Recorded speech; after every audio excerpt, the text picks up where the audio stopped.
নমস্কার, সকলকে স্বাগত জানাই রবিবারের আরো একটি নতুন এপিসোডে। আমি দীপ চ্যাটার্জি রয়েছি আপনাদের সঙ্গে। আজকের এপিসোডে আপনাদেরকে দেখাবো সুদীপ বন্দ্যোপাধ্যায়, তৃণমূল কংগ্রেসের 20তম বিদ্রোহী সাংসদ, অবশেষে সামনে চলে এসেছেন, নিজের মুখোশ খুলে দিয়েছেন। এবং এই মুখোশ খোলা দেখার পরেই কুণাল ঘোষ, যিনি তৃণমূল কংগ্রেসের মুখপাত্র, তিনি 2022 সালের কথা মনে করিয়ে দিলেন এবং বললেন এই সুদীপ বন্দ্যোপাধ্যায়ের জন্য কতবার তিনি মমতা বন্দ্যোপাধ্যায়কে সাবধান করেছেন, কিন্তু আজকে মমতা বন্দ্যোপাধ্যায়কে তার প্রাপ্য পেতেই হলো। কি বলেছেন কুণাল ঘোষ এবং এই বিদ্রোহী সাংসদরা যেভাবে এখন অভিষেক বন্দ্যোপাধ্যায়ের বিরুদ্ধে দোষ দিচ্ছেন, সেই বিষয়ে মুখ খুলেছেন প্রদেশ কংগ্রেসের অন্যতম হেভিওয়েট নেতা অধীর রঞ্জন চৌধুরী। কি বললেন তিনি বিদ্রোহী সাংসদদের কটূক্তি করে, দেখাবো আপনাদেরকে এই এপিসোডে। সাথে সাথে আমাদের কাছে খবর আসছে যে অভিষেক বন্দ্যোপাধ্যায় এবং তৃণমূল কংগ্রেসের কুণাল ঘোষের মধ্যে গতকাল একটি তীব্র বাগবিতণ্ডা হয়েছে কোর কমিটির মিটিংয়ে। কি নিয়ে হয়েছে সেই বিষয়ে মুখ খুলেছেন কুণাল ঘোষ। আমি আপনাদেরকে দেখাবো কুণাল ঘোষ কি বলছেন সেই বিষয় নিয়ে, সমস্ত কিছু বিষয়ে দেখাবো আজকের এই এপিসোডে। চ্যানেলটাকে দয়া করে সাবস্ক্রাইব করে নেবেন এবং এই কিউআর কোডটি অতি অবশ্যই স্ক্যান করে হোয়াটসঅ্যাপ চ্যানেলে যুক্ত হয়ে যান, যাতে যে কোনো ভিডিওর নোটিফিকেশন আপনাদের কাছে সঙ্গে সঙ্গে পৌঁছে যায়। তো আসুন আজকে প্রথমেই একবার আলোচনা করা যাক সুদীপ বন্দ্যোপাধ্যায়ের খবর নিয়ে। গতকাল থেকে তৃণমূল কংগ্রেসের 20তম যিনি বিদ্রোহী সাংসদ সুদীপ বন্দ্যোপাধ্যায়ের নাম ভাইরাল। আপনারা সকলেই কিছুদিন আগে শুনেছিলেন যে কাকলি ঘোষ দস্তিদারের নেতৃত্বে তৃণমূল কংগ্রেসের একটি বিদ্রোহী সাংসদদের 20 জনের গ্রুপ স্পিকারের কাছে, লোকসভার স্পিকারের কাছে চিঠি দিতে চেয়েছিলেন এনডিএতে যোগ দেওয়ার প্রক্রিয়া যাতে করা হয় এবং তাদেরকে আলাদাভাবে, তৃণমূল কংগ্রেসের যে সমস্ত সাংসদ রয়েছে তাদের থেকে আলাদাভাবে যেন লোকসভায় বসার ব্যবস্থা করা হয়। সকলেই সেই সময় খুঁজছিলেন যে 20 জন সাংসদ আসলে কারা। ধীরে ধীরে তো অনেকেরই নাম প্রকাশে এসেছে, কিন্তু 2-3 জন সাংসদ, তাদেরকে দেখার পরে আজকে রাজনীতিতে সত্যিই মনে হচ্ছে যে মমতা বন্দ্যোপাধ্যায় কাদেরকে নিয়ে ঘর করছিলেন। মালা রায়, যিনি মমতা বন্দ্যোপাধ্যায়ের সাথে চৌঠা মেয়ের পরেও যখন মেট্রো ওয়াই চ্যানেলে মমতা বন্দ্যোপাধ্যায় বিজেপির বিরুদ্ধে ধর্ণা করলেন সেখানেও উপস্থিত ছিলেন। নয়না বন্দ্যোপাধ্যায়, যিনি সুদীপ বন্দ্যোপাধ্যায়ের স্ত্রী, তিনিও ওয়াই চ্যানেলে সেদিন উপস্থিত ছিলেন। সায়নী ঘোষ, মমতা বন্দ্যোপাধ্যায় যেদিন মিটিং ডাকলেন প্রবল বিপর্যয়ের পরে তার দলের, সেদিনও মমতা বন্দ্যোপাধ্যায়ের সঙ্গে উপস্থিত ছিলেন সায়নী ঘোষ এবং বড় ডায়লগ বাজিয়ে দিয়েছিলেন। সায়নী ঘোষ সেদিন বলেছিলেন যে বেনজলটা বেরিয়ে যেতে চাইলে বেরিয়ে যাক, আমরা মমতা বন্দ্যোপাধ্যায়ের সঙ্গে রয়েছি। কিন্তু ধীরে ধীরে সময় যত ঘনিয়ে গেছে ততই দেখা গেছে যে মমতা বন্দ্যোপাধ্যায়ের পেছনে ছুরিটা আসলে এই সায়নী ঘোষ থেকে শুরু করে সুদীপ বন্দ্যোপাধ্যায়রাই ঢোকাচ্ছেন। সায়নী ঘোষ, যিনি প্রবল বিপ্লবীর তকমা নিয়ে মমতা বন্দ্যোপাধ্যায়ের মতো মেকআপ টেকআপ করে সারাদিন ঘুরে বেরিয়ে মমতা বন্দ্যোপাধ্যায় তার মায়ের সম বলে বেড়াতেন, সেই সায়নী ঘোষকে দেখলাম জিন্স টপ করে দিল্লি থেকে মুখ লুকিয়ে কলকাতায় ফিরলেন। আবার এই সুদীপ বন্দ্যোপাধ্যায়কে শোনা যাচ্ছে যে তিনি নাকি শতাব্দী রায়ের বাড়িতে নতুন করে মিটিং করে বসে রইলেন, ভূপেন্দ্র যাদবের বাড়িতে নাকি মিটিং করে বসে রইলেন। আর এই সুদীপ বন্দ্যোপাধ্যায়ের স্ত্রী এখানে মমতা বন্দ্যোপাধ্যায়ের সঙ্গে ওয়াই চ্যানেলে সেদিন ধর্ণা দিচ্ছিলেন। মানে কোন জায়গায় মমতা বন্দ্যোপাধ্যায়ের সঙ্গে বিশ্বাসঘাতকতা করছেন এক একটা মানুষ, এক একটা এমপি, এক একটা বিধায়ক, সেই বিষয়টা দেখলে আজকে সত্যিই সাধারণ মানুষরা রাজনীতির দিক থেকে নিজেদের চোখ ঘুরিয়ে নিতে বাধ্য হবে। তবে সুদীপ বন্দ্যোপাধ্যায়, তার প্রতি কিন্তু বারংবার অভিযোগ ছিল যে তিনি বিজেপির সঙ্গে, এনডিএর সঙ্গে বহু যুগ ধরেই সেটিং করে চলে থাকেন। এই যে তাপস রায় আজকে বিজেপির মন্ত্রী হয়েছেন, এই তাপস রায়ের বাড়িতেও নাকি বিজেপিকে বলে ইডি সিবিআই পাঠিয়েছিলেন এই সুদীপ বন্দ্যোপাধ্যায়, এমনটাই অভিযোগ ছিল। তাপস রায় থেকে শুরু করে সজল ঘোষ, সকলেরই নাকি দল ছাড়ার অন্যতম কারণ সুদীপ বন্দ্যোপাধ্যায় ছিলেন এবং মমতা বন্দ্যোপাধ্যায়কে বারবার এই বিষয়ে জানালেও মমতা বন্দ্যোপাধ্যায় কখনো কর্ণপাত করেননি। তিনি সুদীপ বন্দ্যোপাধ্যায়কে একেবারে বিশ্বস্তভাবে নিজের কাছে বসিয়ে রেখেছিলেন এবং মমতা বন্দ্যোপাধ্যায়ের কাছে খারাপ হয়ে গিয়েছিলেন বা তৃণমূল কংগ্রেস থেকে একসময় কোণঠাসা হয়ে গিয়েছিলেন কুণাল ঘোষ, যিনি সুদীপ বন্দ্যোপাধ্যায়ের এই মুখোশটি বারবার খুলে দিতে চেয়েছিলেন। আজকে কুণাল ঘোষ সুযোগ পেয়েছেন এবং কুণাল ঘোষ প্রকাশ্যে সামনে সাংবাদিকদের কাছে রাগ ঢাক না করে নিজের সমস্ত মনের হতাশা উগড়ে দিলেন। কি বললেন সুদীপ বন্দ্যোপাধ্যায়ের বিরুদ্ধে আমি আপনাদেরকে দেখাচ্ছি, দেখুন। ও তো দুদিন আগে আমায় ফোন করেছিল, মমতার বাড়িতে সিআইডি গেছে, তুমি কোথায়? মমতা বন্দ্যোপাধ্যায়ের বাড়ি এখানে, বললো নয়না যাচ্ছে। তো নয়না দিয়ে আর এখানে এসে পৌঁছয়নি, সুদীপদা ভূপেন্দ্র যাদবের বাড়ি পৌঁছে গেছে। যে সুরেন্দ্রনাথ কলেজের ওখান থেকে নাকি সব উয়ে খাওয়া টাকা পাওয়া গেছিল, সব টাকাটা উয়ে খেয়েছে নাকি অন্য সব মানে দু হাত দু পা থাকা প্রাণীও খেয়েছে, সেগুলো একদম গভীর তদন্ত হওয়া উচিত। যে সুরেন্দ্রনাথ কলেজের এত বড় স্ক্যাম ধরা পড়ছে এবং তারপরেই নানা রকম যাতায়াত তৈরি হচ্ছে, সুরেন্দ্রনাথ কলেজ ঘিরে একদম গভীর তদন্ত হওয়া উচিত। কারা তার মধ্যে ছিলেন, তারা কাদের কাছে ছিলেন, এগুলো তো তদন্ত হওয়া উচিত। আমি অনেক আগে বলেছি তাপস রায় ভালো লোক, সুদীপ বন্দ্যোপাধ্যায় আমার মনে হয়েছে খারাপ। আজকে তো সেই কথাগুলোই দেখা যাচ্ছে। আর এই লোকগুলো মমতা দিকে ঘিরে রেখে আমার জীবনটাকে অপবাদ দিয়ে কয়লা করে দিয়েছিল। তারপরও কুণাল ঘোষ কিন্তু তৃণমূল ছেড়ে যায়। আগামীকাল এরা কত বড় বিপ্লবী, কত বড় বিপ্লবী এরা।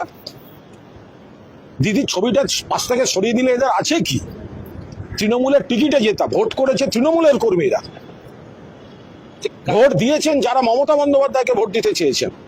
লড়াইটা হয়েছে তৃণমূল বনাম বিজেপি।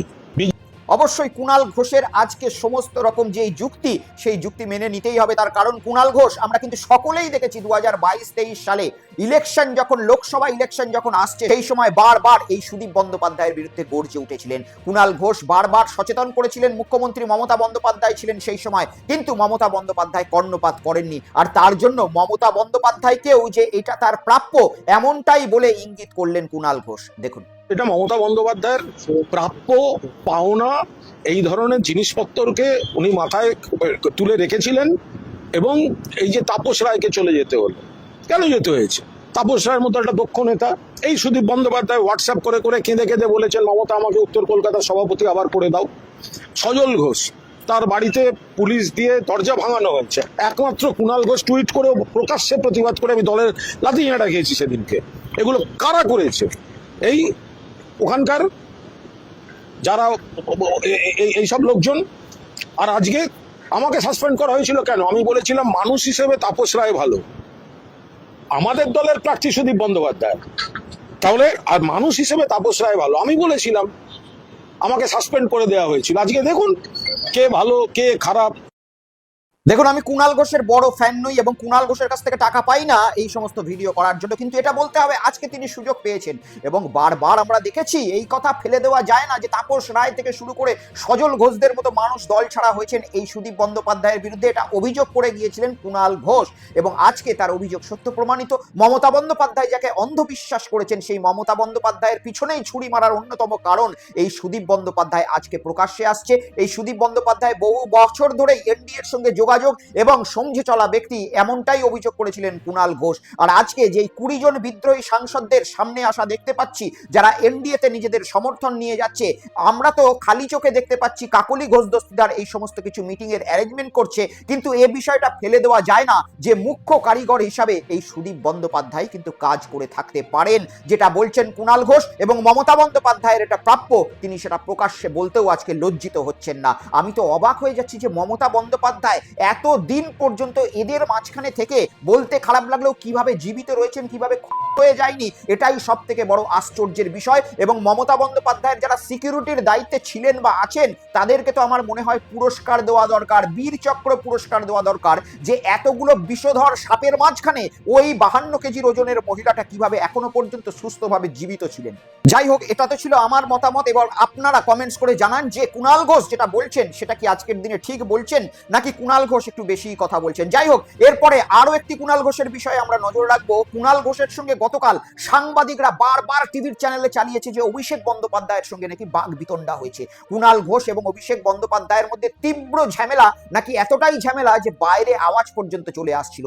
কুণাল ঘোষ কিছু কমিটিতে পরিবর্তন করতে চাইছিলেন, অভিষেক বন্দ্যোপাধ্যায় সেই কমিটির পরিবর্তনে নারাজ ছিলেন। এই নিয়ে দুজনের মধ্যে তীব্র বাক বিতণ্ডা হয়। এমনকি কুণাল ঘোষ অভিষেক বন্দ্যোপাধ্যায়ের যিনি আত্মসহায়ক রয়েছেন সুমিত রায়ের ব্যাপারে কেন মিডিয়াতে বাইট দিয়েছেন সেই বিষয়ে অভিষেক বন্দ্যোপাধ্যায় রাগারাগি করেছেন এবং প্রত্যুত্তরে অভিষেক বন্দ্যোপাধ্যায়কেও জবাব দিয়েছেন কুণাল ঘোষ যে সুমিত রায়ের ব্যাপারে দল কোনো রকম দায়িত্ব নিতে পারবে না, সেটা একটা ব্যক্তিগত বিষয়।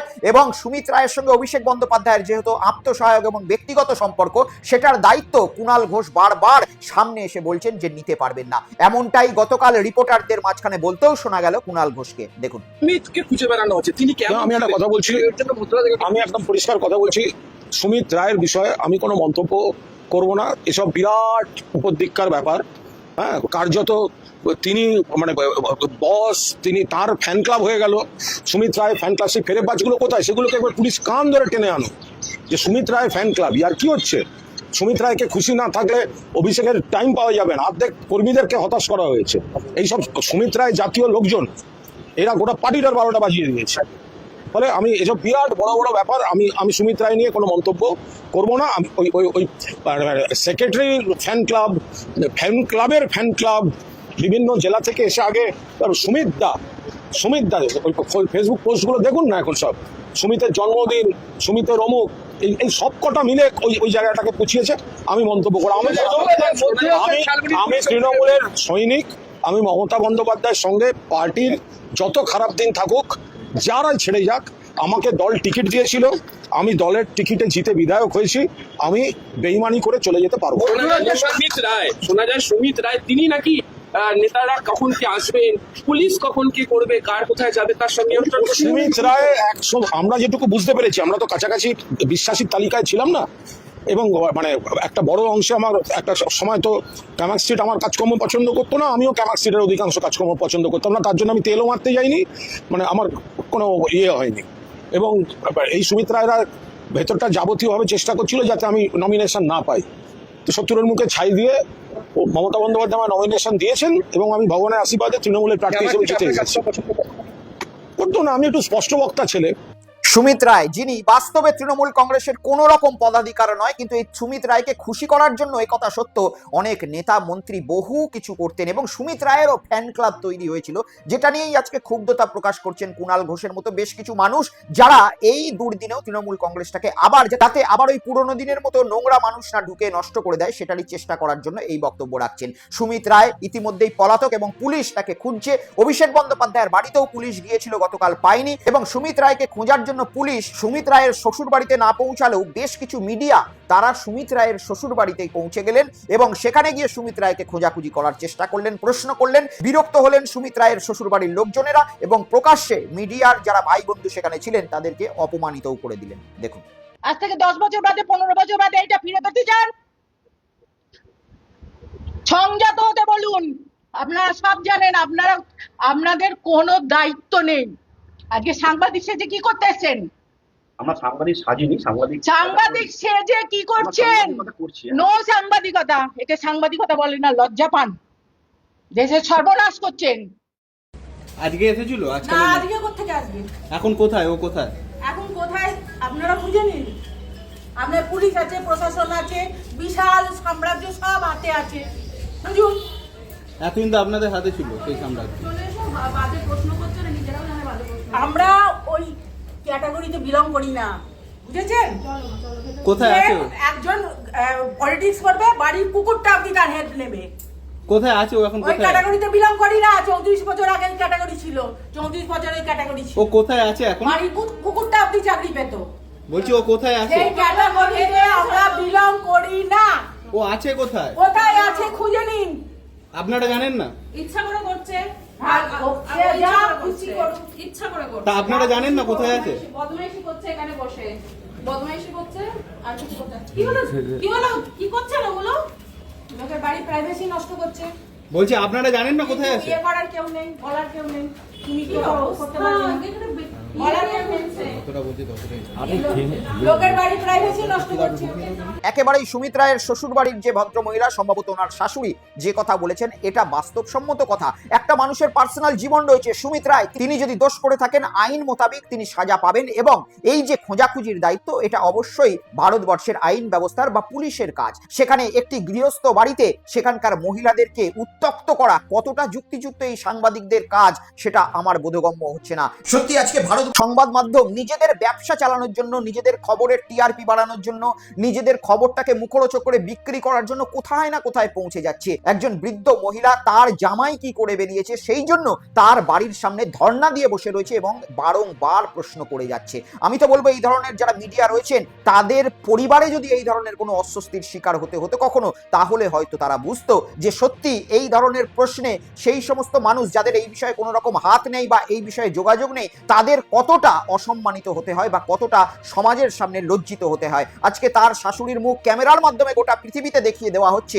আগামী দিনে যদি কোথাও বাজার করতে যায় এই ভদ্র মহিলা এবং তার সঙ্গে যদি কোনো রকম বাজে ঘটনা ঘটে যায়, সেই ঘটনার দায়িত্ব কি এই মিডিয়া নেবে? আমি জানি না এতটা দায় দায়িত্ব জ্ঞানহীনভাবে কিভাবে মিডিয়া নিজেদের খবর প্রচারের জন্য বা ব্যবসা চালানোর জন্য কাজ করে যাচ্ছে, যেটা সত্যি আজকে দেখলে ধিক্কার জানাতে ইচ্ছা করছে। এদিকে তৃণমূল কংগ্রেসের বিদ্রোহী সাংসদদেরকে এবারে কটূক্তি করলেন অধীর রঞ্জন চৌধুরী, প্রথম সিনিয়র লিডার। তিনি কি বলছেন বিদ্রোহীদের সম্বন্ধে? 2 নম্বর কথা, এই নাটক বন্ধ। কেউ বলছে খোকাবাবুর জন্য দল শেষ হয়ে গেল, মমতা ব্যানার্জিকে সম্মান করি। কেউ বলছে খোকাবাবু যতক্ষণ আছে ততক্ষণ আমরা নাই। তো একটা কথা, যারা নানা বাহানাবাজি করে বিজেপিকে মদত করে বিজেপির হাত শক্ত করতে চাইছে তাদেরকে বলবো, আপনারা সরাসরি মমতা ব্যানার্জিকে এটা বলছেন না কেন যে আপনি খোকাবাবুকে সরিয়ে দিন, আপনি আমাদের নেতৃত্ব দিন, আমরা আপনাদের এগোবো। আমরা না বিধানসভায় না লোকসভায় কোনো বিরোধী দলের মর্যাদা পাওয়ার জন্যে আমরা চিঠিও করবো না, চেষ্টাও করবো না, দরখাস্তও করবো না। একথা কিন্তু কেউ বলছে না। মজার জিনিস দেখুন, সবাই বলছে খোকাবাবুর জন্যে তাদের মানিজ্যত গেছে, খোকাবাবুর জন্য তারা হেরেছে, কিন্তু একথা বলছে না তারা যে মমতা ব্যানার্জির নেতৃত্ব দিক, খোকাবাবুকে সরিয়ে দিক। আমরা সবাই মমতা ব্যানার্জির অধীনে রাজনীতি করতে চাই এবং বিধানসভা লোকসভা সব জায়গাতেই আমরা যা করেছি সেখান থেকে ফিরে, সেখান থেকে বেরিয়ে আবার তৃণমূলের পার্টিতে মমতা ব্যানার্জির নেতৃত্বে চলতে চাই। একথা কিন্তু কেউ বলছে না। এই ঢপের কীর্তনটা বাংলায় বন্ধ হোক। অধীর রঞ্জন চৌধুরী বহু সিনিয়র লিডার এবং বহু কিছু রাজনীতির সম্বন্ধে বোঝেন। আপনারা কি মনে করছেন অধীর রঞ্জন চৌধুরী যেটা বলছেন সেটা সত্য কথা বলছেন? সত্যিই তো আজকে এই এতগুলো বিদ্রোহী সাংসদ, এতগুলো বিদ্রোহী বিধায়ক, তারা কিন্তু কেউ বলছেন না যে অভিষেক বন্দ্যোপাধ্যায়কে ছেটে দেওয়া হোক, অভিষেক বন্দ্যোপাধ্যায়কে তার পদ থেকে সরিয়ে দেওয়া হোক, তবে আমরা মমতা বন্দ্যোপাধ্যায়ের সঙ্গে পূর্ণ সমর্থন নিয়ে আগামী দিনে বিজেপির সঙ্গে লড়াই করবো। এই কথা কিন্তু কেউ বলছেন না। সবাই বলছেন অভিষেক বন্দ্যোপাধ্যায়ের দোষ, তাই আমরা মানুষের জন্য কাজ করার সুযোগ খুঁজতে চাইছি এবং বর্তমান সরকারের সঙ্গে চলতে চাইছি। কিন্তু অভিষেক বন্দ্যোপাধ্যায় একটা বাহানা মাত্র, এ কথাটা বারবার আপনাদের সামনে প্রমাণ করে দিতে চাইছেন অধীর রঞ্জন চৌধুরী। আপনারা কি মনে করেন অধীর রঞ্জন চৌধুরী ঠিক কথা বলছেন? কমেন্ট সেকশনে অবশ্যই কমেন্টস করবেন। এবং অধীর রঞ্জন চৌধুরী কি এই যে বিদ্রোহী সাংসদরা নাটক করছে এটা ধরে ফেলেছেন? অতি অবশ্যই কমেন্টস করুন। ততক্ষণ আমি আপনাদেরকে শুনিয়ে দিই, সমাজবাদী পার্টির সর্বোচ্চ নেতা অখিলেশ যাদব তিনি গতকাল এক বিস্ফোরক মন্তব্য করেছেন। তিনি বলেছেন এবারে যদি বাংলার মতো উত্তরপ্রদেশেও ভোট হয় এবং উত্তরপ্রদেশে যদি সমাজবাদী পার্টি হেরে যায়, তাহলে আগামী দিনে আর ভারতবর্ষে ভোট হবে না বা বিরোধী দল হিসাবে কেউ থাকবেই না, এমনটাই আশঙ্কা প্রকাশ করলেন সমাজবাদী পার্টির প্রমুখ নেতা অখিলেশ যাদব। দেখুন, आपसे पत्रकार साथियों से बहुत साफ कह के जा रहा हूं, बंगाल का चुनाव जो लूटा है इन्होंने और बिहार के चुनाव में जो बेईमानी की है, अगर यही लूट और यही बेईमानी उत्तर प्रदेश में हो गई तो इसके बाद भविष्य में कभी चुनाव नहीं होगा। इसीलिए आपने देखा होगा जो डीलिमिटेशन ला रहे थे, महिला आरक्षण के साथ डीलिमिटेशन ला रहे थे, ये ऐसी लोकसभाएं बनाना चाहते हैं जिससे विपक्ष के नेता जीत न पाएं और अपने हिसाब से ये लोकसभा बनाना चाहते हैं। তিনি যেটা বলছেন সেটা রাজনীতির কথা নাকি আমি বলতে পারবো না, কিন্তু তিনি যেটা বলছেন সেটা যদি সত্য হয় তাহলে তো ভারতবর্ষের যে গণতান্ত্রিক স্ট্রাকচার রয়েছে সেটা একেবারেই ভেঙে পড়ে যাবে। আর এমনটা হওয়া কাম্য নয়। ভারতবর্ষের গণতান্ত্রিক স্ট্রাকচার থাকা দরকার, ভারতবর্ষে বিরোধী দলও থাকা দরকার, বিরোধীদের কণ্ঠস্বর থাকা দরকার। যতক্ষণ পর্যন্ত বিরোধীদের কণ্ঠস্বর থাকবে একটা সরকার ঠিকমতো কাজ করার চেষ্টা করবে। যেদিন বিরোধীদের কণ্ঠস্বর একেবারে রোধ হয়ে যাবে এবং নর্থ কোরিয়ার মতো বিরোধীহীন রাজনীতি হবে, সেদিন শাসক আরো স্বৈরাচারী হয়ে উঠবে এবং মানুষের কথা বলার কোনো জায়গা থাকবে না। তবে এই সমস্ত দোলাচলের মধ্যে পশ্চিমবঙ্গের রাজনীতি দেখতে কিন্তু অনেকটা সিনেমার মতো লাগছে। আজকে বলিউড কিংবা টলিউডে খুব একটা ভালো সিনেমা না থাকলেও পশ্চিমবঙ্গের এই রাজনীতির গিরগিটিদের দেখার পরে আমার মনে হয় পশ্চিমবঙ্গবাসীর যে বিনোদন, সেই বিনোদনের অভাব হচ্ছে না। এই বিষয়ে আমাদের নজর থাকবে। আজকের এই এপিসোড এই পর্যন্তই রইল। সকলে ভালো থাকুন, সুস্থ থাকুন এবং দেখতে থাকুন বেঙ্গল পালস উইথ দীপ, সত্য যেখানে রং দেখে না। নমস্কার।